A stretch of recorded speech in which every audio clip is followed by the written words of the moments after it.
Chuo cha ufundi Arusha Technical College kimeanza ujenzi wa mtambo mkubwa wa kuzalisha umeme hydropower project wa zaidi ya bilioni 10 utakaozalisha megawatts 1.65 kwa ajili ya kufundishia, lakini umeme mwingine utaingizwa katika kuchangia kwenye gridi ya taifa. Mhandisi Daktari Robert Kabudi, kiongozi mshauri mwelekezi wa mradi huo, akizungumza mara baada ya kamati ya kudumu ya Bunge ya hesabu za serikali kutembelea eneo hilo, amesema mradi huo utakuwa na transformer 2 na makadirio ya matumizi ya umeme huo unaweza kuhudumia mji mdogo wenye magorofa 100.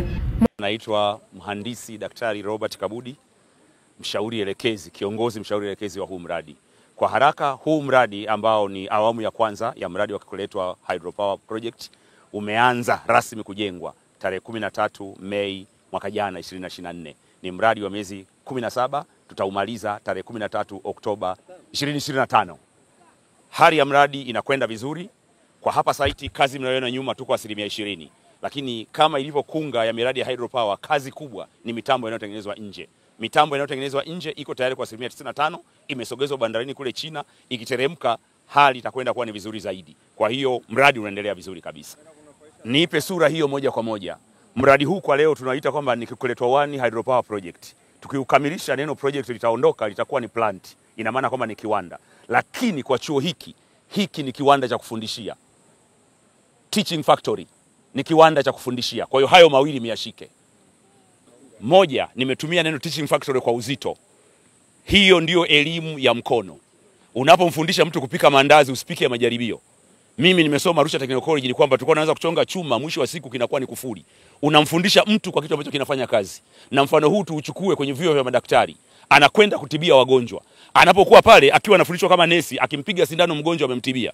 Kwa hiyo hiki kiwanda cha kufundishia watakuwa wanafundishwa wakiwa wanazalisha umeme wa kweli, na kitatoa megawati 1.65.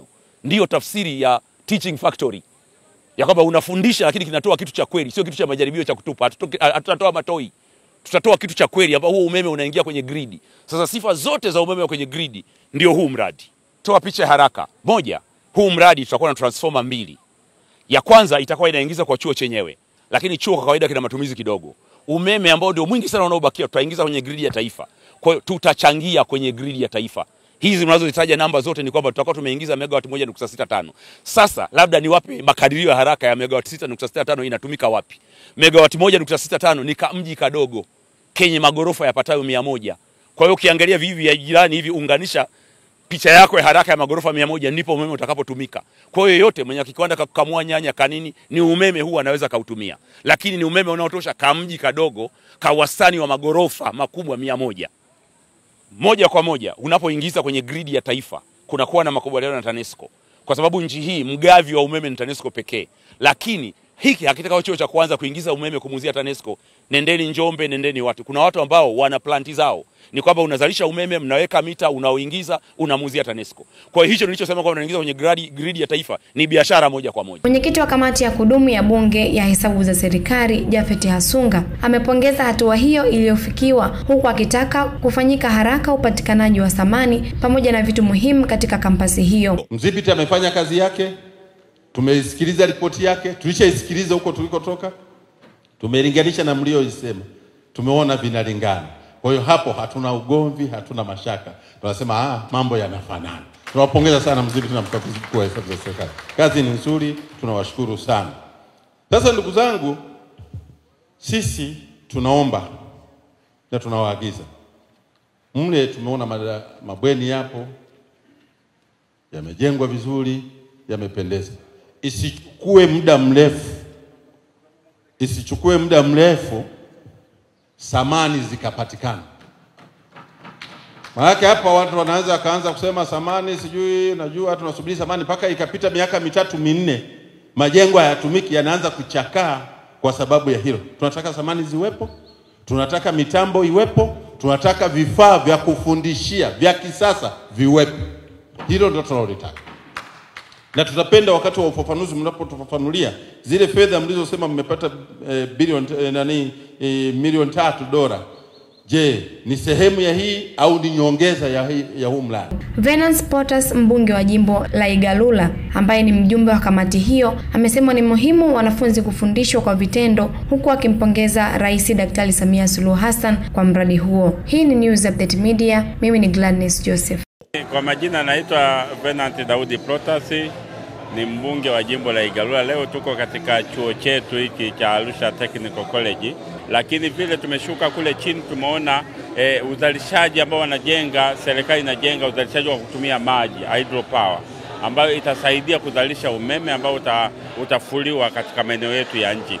Kwa hiyo chuo hiki ambacho tumekuja leo, lazima tumpongeze Mheshimiwa Rais, lakini tuipongeze serikali kwa kazi kubwa ambayo imeifanya.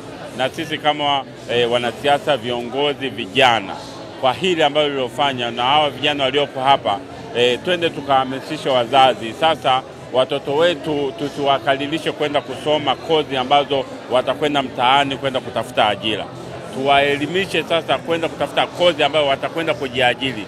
Leo mtoto hapa akitoka hapa atakwenda moja kwa moja kupata ajira ya kujiajiri. Kwa mfano atakuwa fundi umeme, lakini vile vile atarudi kule vijijini vyetu, kwa sababu umeme upo kwa kila kijiji.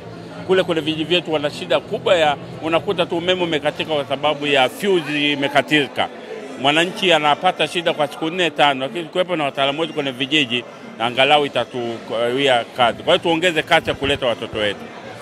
Ambapo kama ulivyosikia kitakuwa ni chuo cha mfano kwa nchi za kusini mwa Afrika.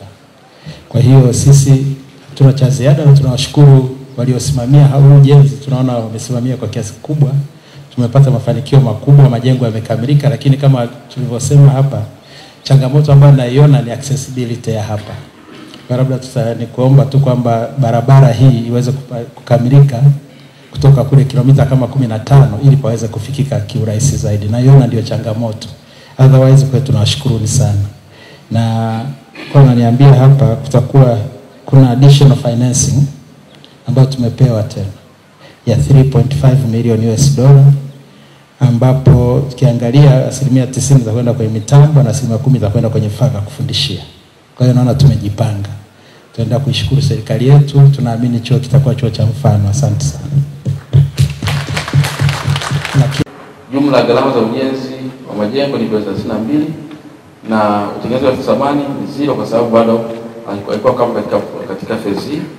Na ya tano ni jumla ya gharama ya mradi hadi ilipofikia Machi 25 ilikuwa ni bilioni 29.7, na kiasi kilicholipwa hadi kufikia Juni 2024 ilikuwa ni shilingi bilioni 28.94, na kiasi kilicholipwa hadi kufikia wakati wa uhakiki, yani audit verification, ya Machi 2025 ilikuwa ni bilioni 29.7, na kiasi ambacho bado wakandarasi wanadai na hakijalipwa.